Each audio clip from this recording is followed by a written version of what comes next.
बहुत कम चीजें ऐसी हैं प्रकृति में जो वात पित्त कफ तीनों को एक साथ ठीक रखें। कुछ चीजें ऐसी हैं जो वात को अच्छा रखेंगी, कुछ चीजें ऐसी हैं जो पित्त को अच्छा रखेंगी, कुछ चीजें ऐसी हैं जो कफ को अच्छा रखेंगी। वात को अच्छा रखने वाली सबसे अच्छी चीज जो आपके घर में है वो है तेल। तेल तेल वो जिसमें आप सब्जियां बनाते हैं। लेकिन उन्होंने एक शब्द पर जोर दिया है कि तेल का माने शुद्ध तेल। तो शुद्ध तेल का माने तेल की घानी से निकाला हुआ सीधा सीधा तेल, बिना कुछ मिलाए हुए सीधा सीधा तेल, उसमें कुछ नहीं मिलाया, मतलब नॉन रिफाइंड तेल। तो भागवत जी का निवेदन है कि आप तेल शुद्ध खाइए, माने रिफाइंड तेल मत खाइए, डबल रिफाइंड तेल मत खाइए।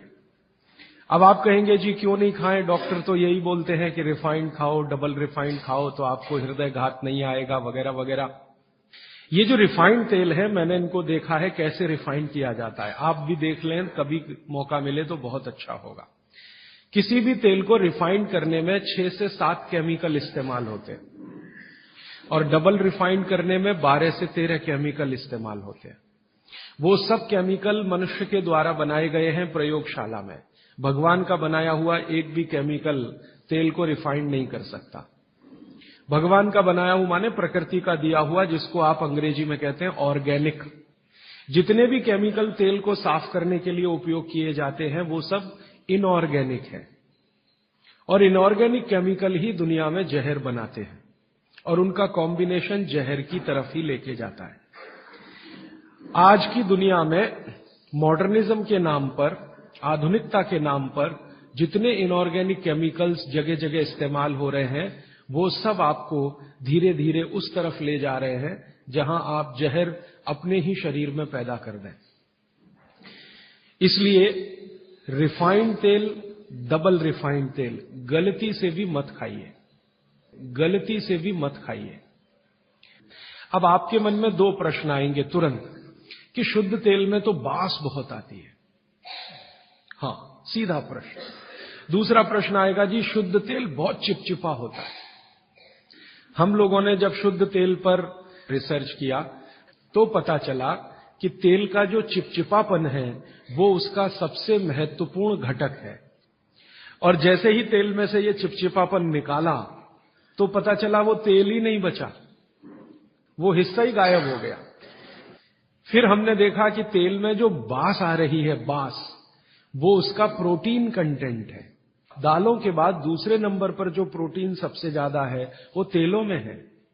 4-5 तरह के प्रोटीन है सभी तेलों में। अब बास निकाल दिया तो प्रोटीन निकल गया, और चिपचिपापन निकाल दिया तो उसका जो फैटी एसिड है वो गायब। अब ये दोनों ही चीजें गायब हो गई तो तेल नहीं रहा, वो पानी है एक तरह से। इसलिए भागवत जी ने सूत्र लिखा कि जिंदगी भर वात की चिकित्सा अगर आपको करनी पड़ जाए तो बेहतर है कि आप शुद्ध तेल खाएं तो वात की चिकित्सा ही ना करनी पड़े। और मैंने आपको सबसे पहले दिन बताया था कि दुनिया में सबसे ज्यादा रोग वात के ही हैं, सबसे ज्यादा रोग।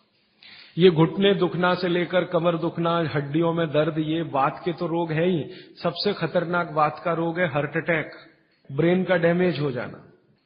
सबसे खतरनाक वात का रोग है पैरालिसिस। फिर मैंने देखना शुरू किया कि हिंदुस्तान में ये रिफाइंड तेल कब से आए। आज से 50 साल पहले तो कोई जानता नहीं था कि रिफाइंड तेल क्या होता है। ये पिछले 20-25 वर्षों में आए हैं रिफाइंड तेल।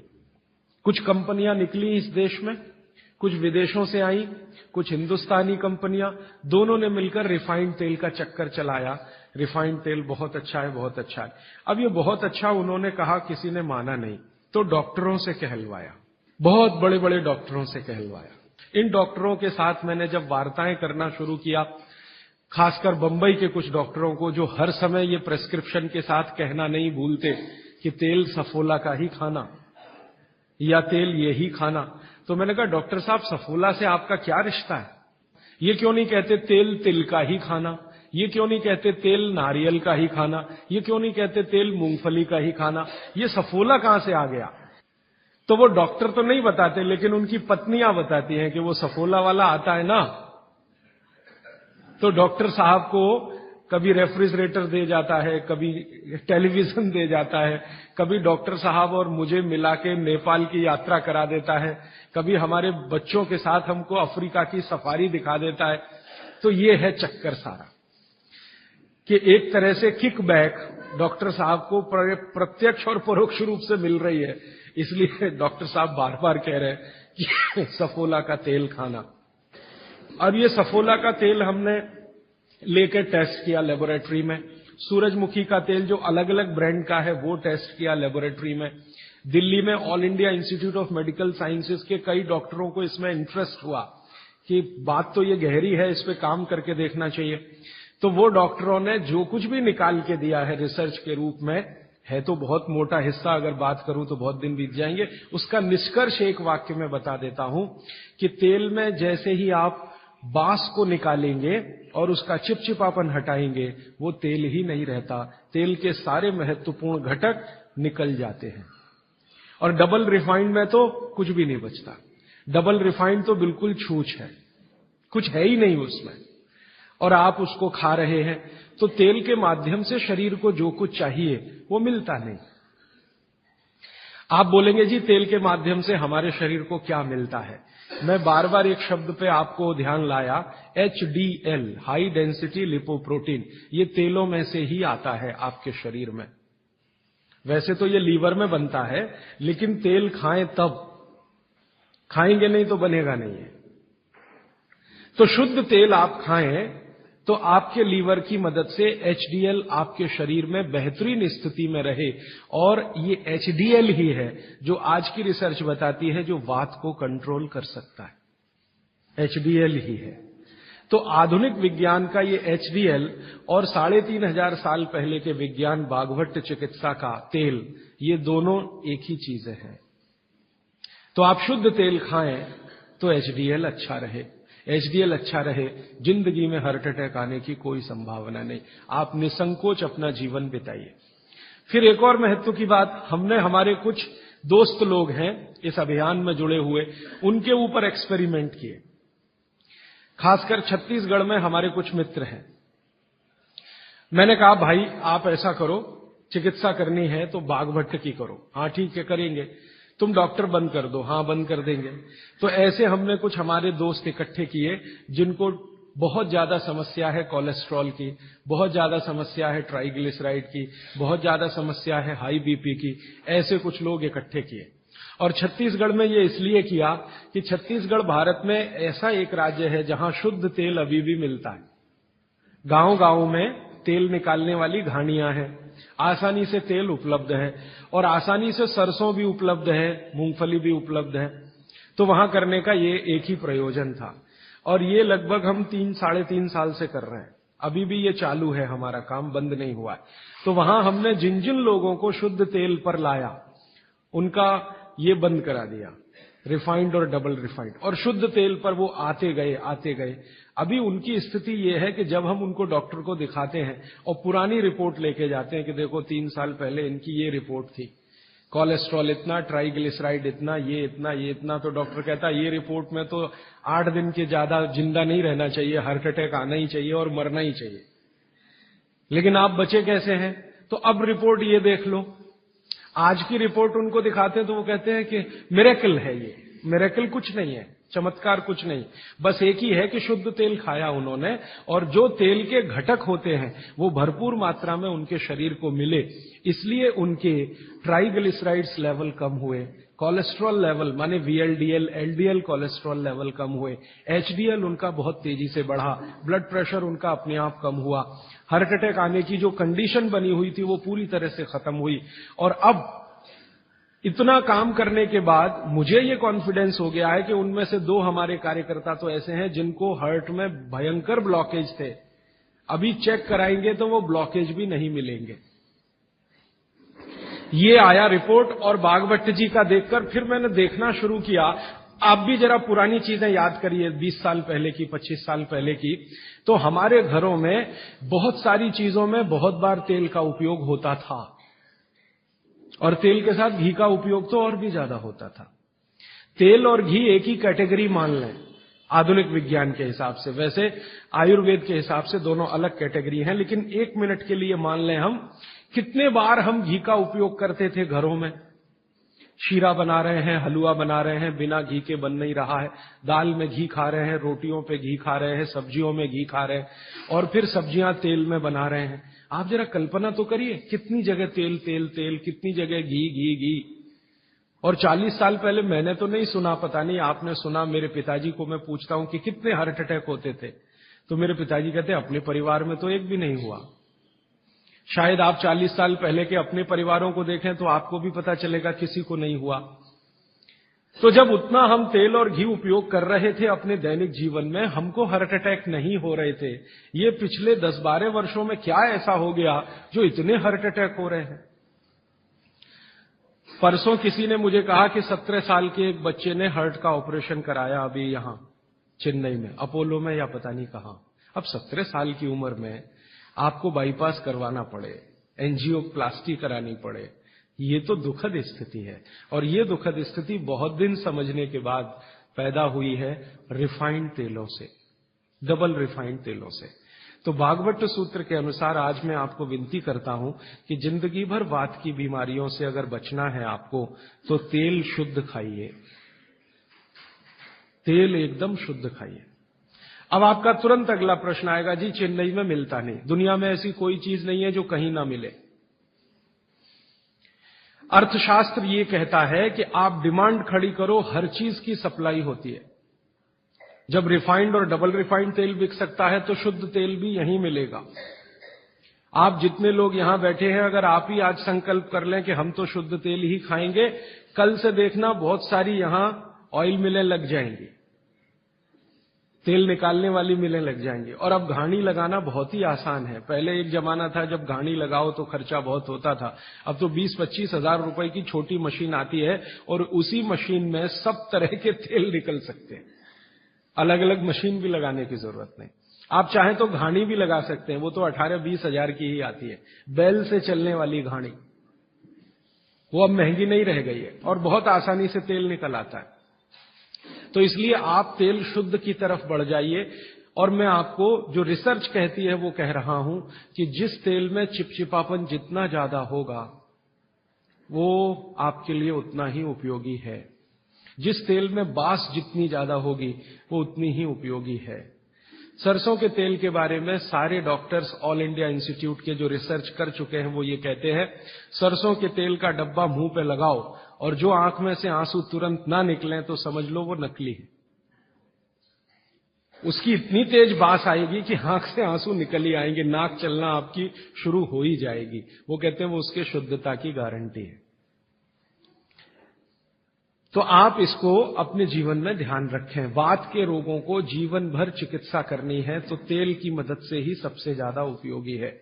और तेल खाने के तरीके आप सब जानते हैं, उन्हें बताने की जरूरत नहीं है कि सब्जी में कितना तेल डालना, दालों में या आपके दूसरे भोजन पकवानों में तेलों का किस तरह से उपयोग करना। मैंने ये देखा हिंदुस्तान में कि हमारे यहां तीज त्योहार होते हैं और हर तीज त्योहार में कुछ खास तरह के व्यंजन और पकवान बनते हैं। मैंने ये देखा है कि कुछ खास तरह के त्योहार में कुछ खास तरह का तेल उपयोग हो रहा है, दूसरे तरह के त्योहारों में दूसरे तरह का तेल उपयोग हो रहा है। उसके पीछे बड़ा साइंस है, बहुत बड़ा साइंस है, बहुत बड़ा विज्ञान है। वो विज्ञान ये है कि जैसे मान लीजिए होली के आसपास के त्योहार, चैत्र के महीने के त्योहार, फागुन और चैत्र के महीने के त्योहार। अब फागुन और चैत्र के महीने के त्योहारों में जो जो पकवान बन रहे हैं, आप उन पर अगर नजर डालें तो वो उस मौसम के हिसाब से बहुत ही अनुकूल है।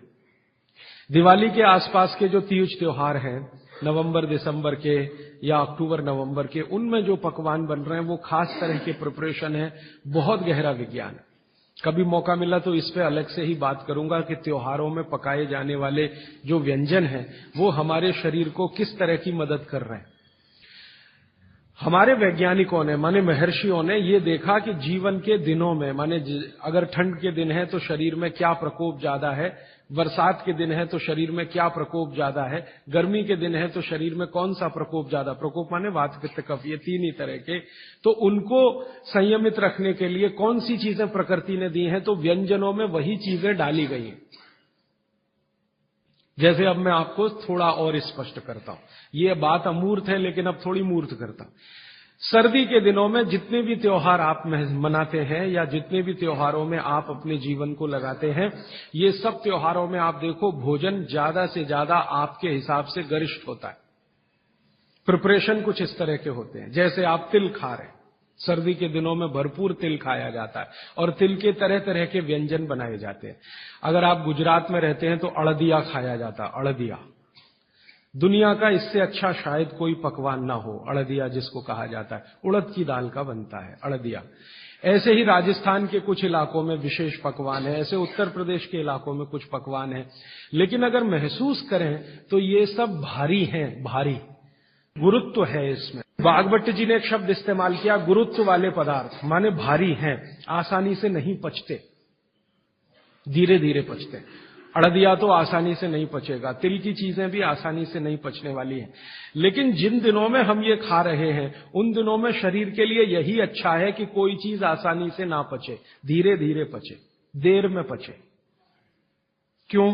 अब ये ठंडी के दिन होते हैं, तो ठंडी के दिनों में शरीर में पित्त जो है ना थोड़ा कम होता है, पित्त थोड़ा कम होगा, वात ज्यादा बढ़ा हुआ रहेगा और कफ सबसे ज्यादा बढ़ा हुआ रहेगा ठंड के दिनों में।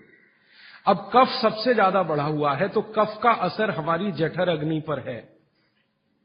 अब कफ का असर जठर अग्नि पर है तो जठर अग्नि भी थोड़ी कम रहती है, थोड़ी, जो गर्मियों के दिनों में वो भड़कती है उतनी नहीं होती। तो अगर आपकी जठर अग्नि कुछ कम है, कफ के प्रभाव में है, तो आप भोजन भी ऐसे खाइए जो तुरंत पचने वाले नहीं है, धीरे धीरे पचने वाले हैं, ताकि जठर अग्नि उसके साथ मेल कर ले अपनी गति का। ऐसे समझ लो जठर की गति कम होती है तो खाए जाने वाला खाना भी कम गति से पचने वाला हो तो बहुत अच्छा है। तो सोच समझकर ये तय किया गया कि सर्दी के दिनों में तिल खाना है, सर्दी के दिनों में मूंगफली खानी है, सर्दी के दिनों में गुड़ खाना है, सर्दी के दिनों में घी सबसे ज्यादा खाया जाता है। और आपने अक्सर वैद्यों से सुना होगा सेहत बनानी है तो यही दिन सबसे अच्छे हैं, माने खूब अच्छा अच्छा खाओ। और भगवान का दिया हुआ भी इन महीनों में भरपूर होता है। तिल भी इन्हीं महीनों में आते हैं, मूंगफली भी नई इन्हीं महीनों में आती है, चने भी इन महीनों में नए आते हैं। तो अच्छा खाना खाने का समय यही माना जाता है सर्दियों का। और अच्छा खाना वो जो गुरुत्व वाला है, गुरुत्व वाला वो जो थोड़ा धीरे धीरे धीरे धीरे पचता है। तो कितना बड़ा मेल बिठाकर हमारे लोगों ने हमारे व्यंजनों को त्योहारों के साथ जोड़ा। गर्मी के दिनों में उल्टा होता है, गर्मी के दिनों में आपका पित्त भड़कता है, माने अग्नि तीव्र है, तो आप ऐसा खाना खाओ जो जल्दी हजम हो जाए। बारिश के दिनों में सम रहता है, पित्त जो है बहुत ही कम होता है। तो बारिश के दिनों में यह कहा जाता है कि भैया सबसे हल्का खाना खाओ बारिश के दिनों में, क्योंकि पित्त उस समय सबसे कम है। और कई बार तो कहते हैं जी एक ही बार खा लो तो अच्छा है बारिश के दिनों में। और जैन समाज वाले तो जानते हैं कि बारिश के दिनों के खाने में बहुत रिस्ट्रिक्शन है। क्यों जी? ऐसा खाना तो आप खा ही नहीं सकते जिसमें पानी बहुत हो, क्योंकि शरीर में ही पानी बहुत होता है उस समय, प्रकृति के हिसाब से शरीर चलता है। तो बारिश के दिनों में अक्सर आपने सुना है जैन साधु संतों के मुंह से कि हरा पत्ती का सब्जी मत खाओ, हरा सब्जियां मत खाओ, ये वगैरह वगैरह। हरे पत्ती की सभी सब्जियां बहुत पानी भरी भरी, पानी शरीर में ही पहले से ज्यादा है क्योंकि बारिश में नमी ज्यादा है। तो आप ज्यादा पानी के शिकार होंगे। ज्यादा पानी भी अच्छा नहीं है, कम पानी भी अच्छा नहीं है।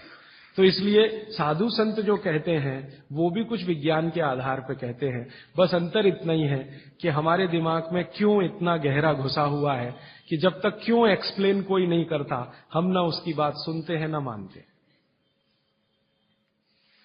तो अपने देश में बागभट्ट जी के अनुसार वात की चिकित्सा जिंदगी भर अच्छी रहे आपकी, तो तेल शुद्ध खाइए।